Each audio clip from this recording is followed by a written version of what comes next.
皆さん、こんにちは。藪基礎デッサン講座の藪下です。今回は基礎デッサン中級編3回目の紙風船と折り鶴の後編をお送りします。形、比例、材質感、固有色、立体感、空間、構図などに注意してデッサンを進めます。モチーフを大きく捉えることで立体感や空間を表現し、細部を描写することで材質感やそれらしさを表現します。それでは早速、紙風船と折り鶴のデッサンを始めましょう。折り鶴を描いています。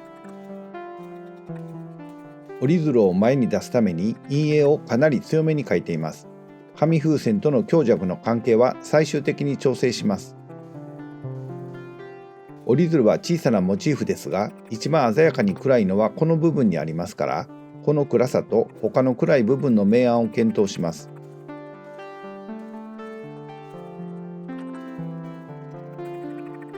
翼などの明るい部分も光の方向と面の向きを考えて、わずかな明暗差を拾っていきます。形に沿う方向の線や明暗や形のつながりに沿う方向の線で描いています。また折り鶴の小さなくぼみや面の向きの変化、折り目付近の形の膨らみなども見逃さないようにします。小さな面の境目は円柱形と考えて、光が当たる部分、暗い帯、反射光の組み合わせで考えると立体感が表現できます。折り鶴のような厚みの薄いものも見えている部分の厚みを描くことで存在感が強まります。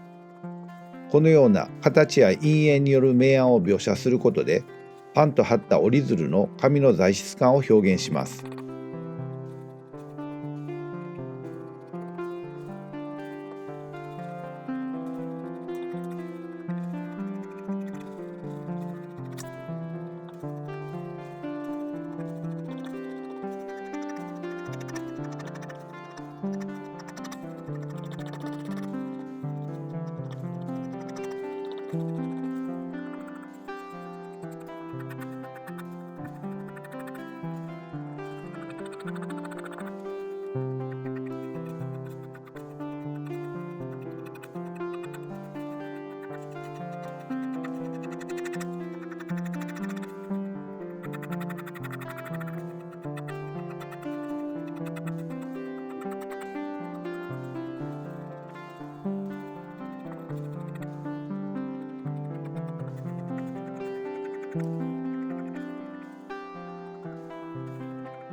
台紙上の影も空間表現には欠かせませんから、モチーフ各部分の台紙からの高さ、モチーフの前後の位置関係による濃淡を確認しながら、水平方向に近い線を多用して描いていきます。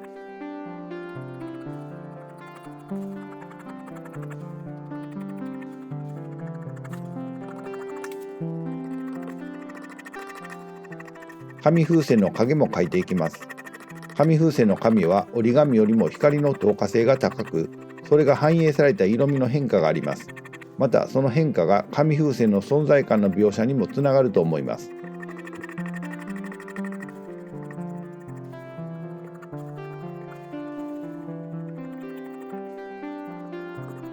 台紙上の影もまた手前よりも遠くを意識的に弱く描くことで空間表現に役立てます。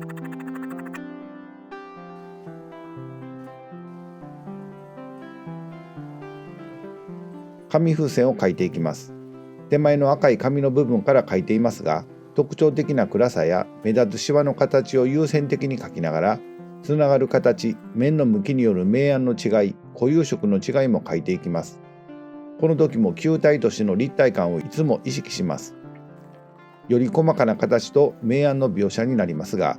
細部と全体の関係を意識しながら、小さなシワを描く時も全体の調子の中に収まっているか、その部分だけが目立ちすぎないように、全体から細部へ、細部から全体へと目線と意識を往復させます。明暗を描くときも常に形を意識します。単にここは明るい、ここは暗いというのではなく、光と形、面の向きの関係で明暗ができますから、できる限り形を意識するようにします。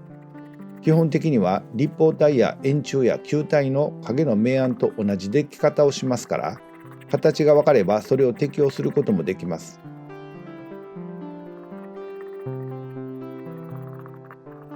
この線より下は台紙からの反射光が当たりますから少し明るくなります。台紙に近づくほど面は下側に回り込みますから発色を鈍く弱くしておきます。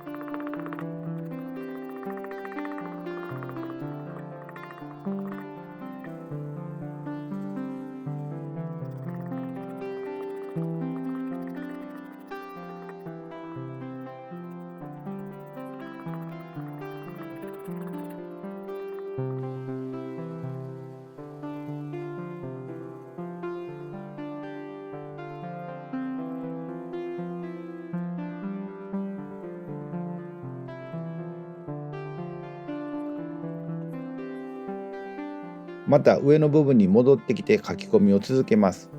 細かい形を追いかけますが、この部分が紙風船の中では一番暗いですから、この部分の暗さと比較しながら、また紙風船全体の中での明暗の強弱も考えながら書いていきます。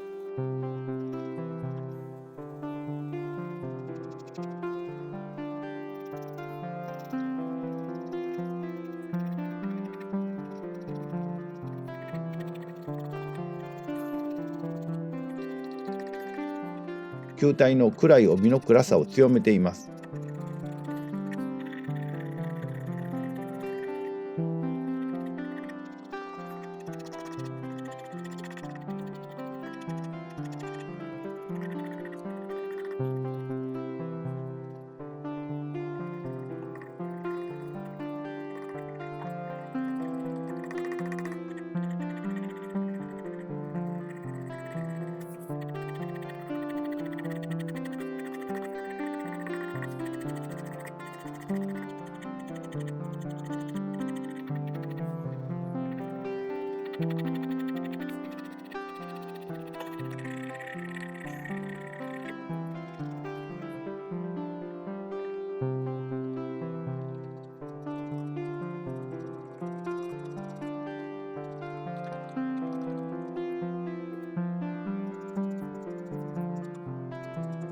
今書いているのは紙風船の緑の紙の部分です。紙風船は赤、緑、青、黄色の色味がありますが、白黒で書く鉛筆デッサンでは黄色以外の3色の明度はほとんど変わらず区別がつきませんから、左右の緑と青は手前の赤を一番暗く、左右の緑と青は紙風船全体の球体感の中で色味の濃さを決めています。緑の紙の部分も色味は濃いですが奥にある形ですから、手前の赤よりは距離に応じて弱く書いていきます。また向こう側に回り込むこの部分もかなり弱く書いています。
この部分は奥にあり、向こう側に回り込む曲面ですから弱く鈍く描き、形も手前に比べると大まかな表現にとどめます。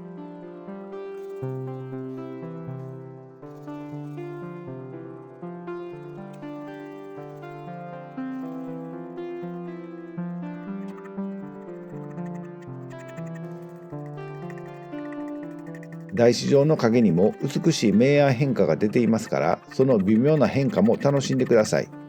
書き手が楽しんで書いていれば、デッサンにもそれが一つの魅力として必ず現れると思います。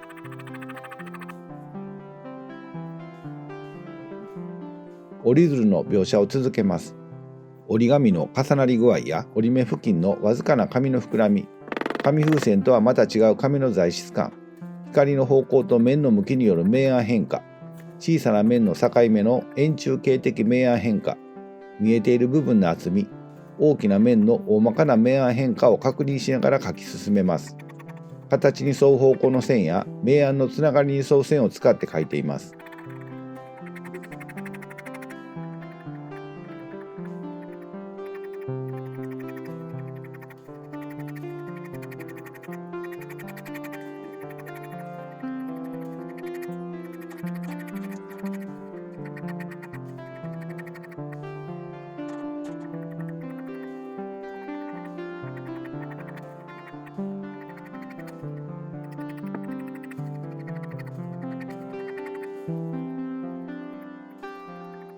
折り鶴は小さなモチーフで、形や色味の変化、明暗の変化などを見づらいかもしれませんが、少しデッサンする手を止めてゆっくり観察してみてください。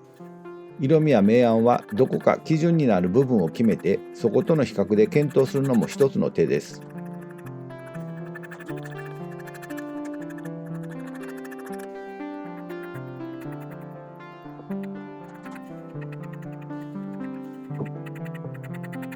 画面には映っていませんが、紙風船との強弱も考えながらデッサンをします。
紙風船の息を吹き込む銀紙の部分を描いています。小さな部分ですが、光を受けて強い明暗のコントラストが出ています。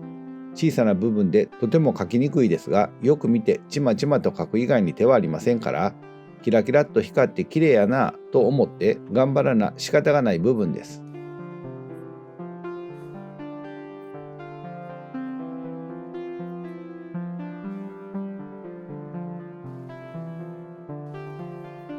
光が当たっている明るい部分とそうではない部分に大雑把に分けて、特に暗い部分などにアクセント的な暗さを入れながら描いていきます。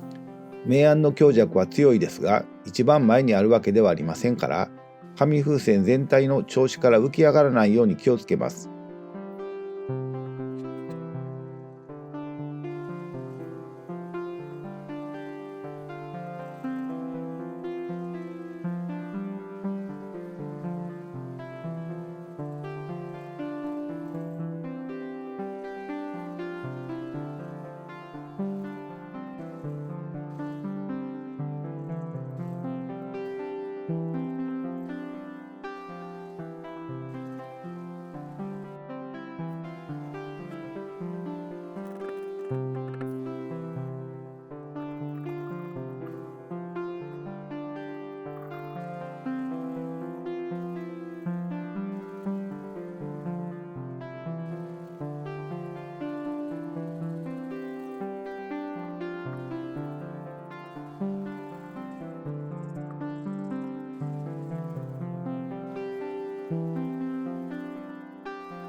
手前の赤い紙の部分に戻ってきて書き込みを強めます。より細かなデッサンになっていきますが、いつも細部と全体の強弱の関係を意識しながら完成度を上げていきます。全体としては面の向きによる明暗変化、球体の暗い帯、下向きの面の反射光などに注意します。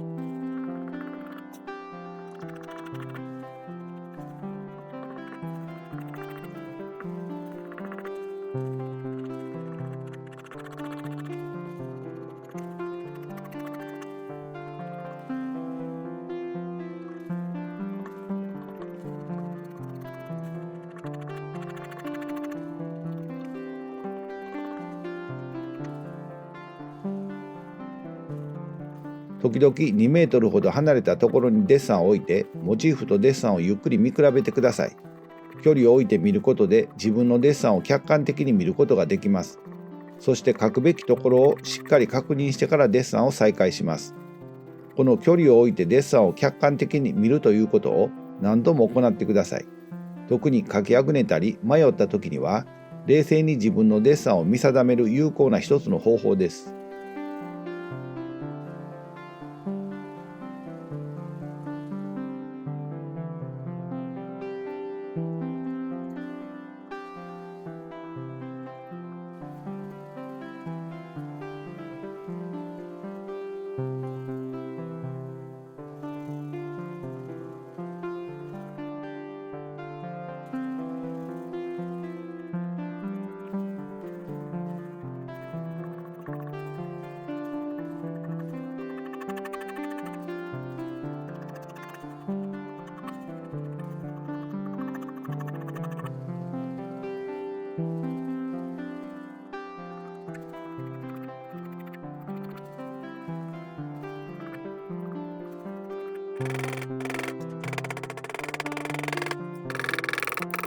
ここで練りゴムを使って強くなりすぎた部分や奥にある部分を弱めて全体の調子を整えています。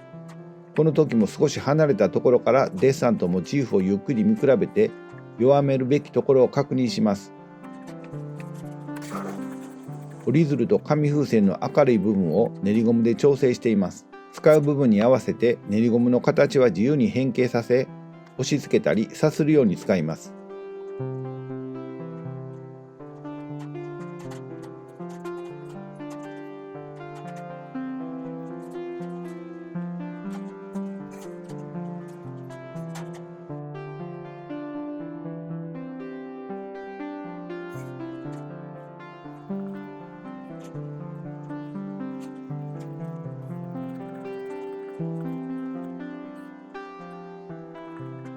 紙風船の書き込みを続けます。紙の畳じわや小さなシワの形、光をテラテラと跳ね返す目などを描くことで材質感の表現につなげます。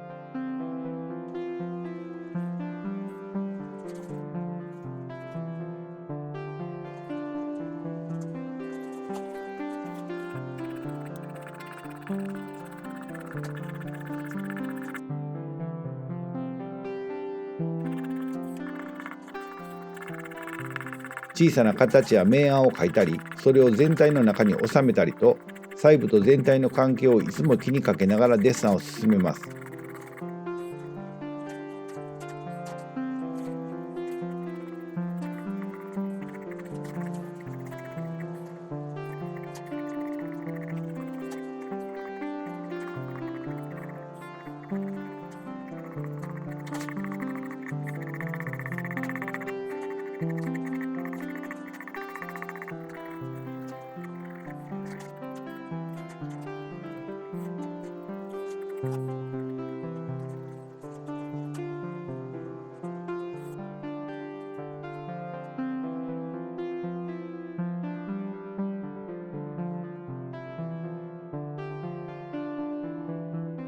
この赤丸のあたりが一番手前にあり、形も色味もよく見えていますから、しっかり書き込まなあかんところです。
手前の赤い色味に比べてどの程度の強さなのかを考えて緑の色味を強めています。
この辺りも細部の調子を全体の中に収める長いタッチを使っています。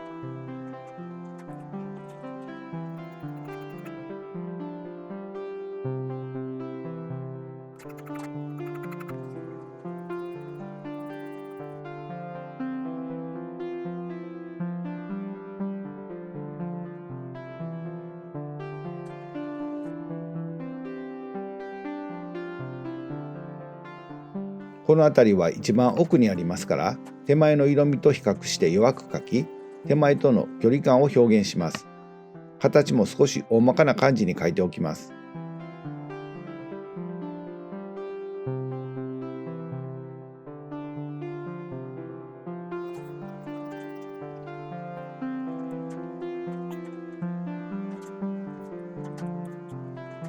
銀紙部分の最後の書き込みです。ハイライト部分を練りゴムで明るくし、暗い部分をより暗くしてコントラストを強めていますが、全体の中の調子を意識しながら描いていきます。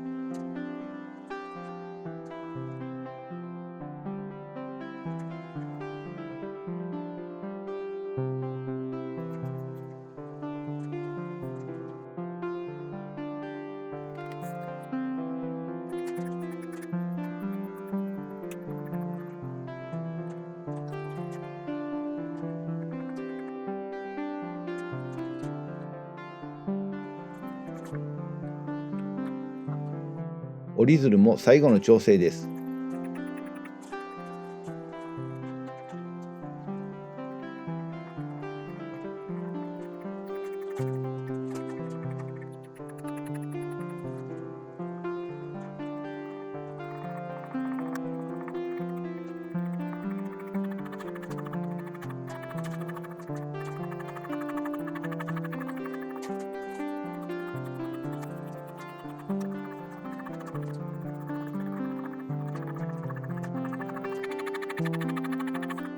台紙上の影の調子を整えて完成としておきます。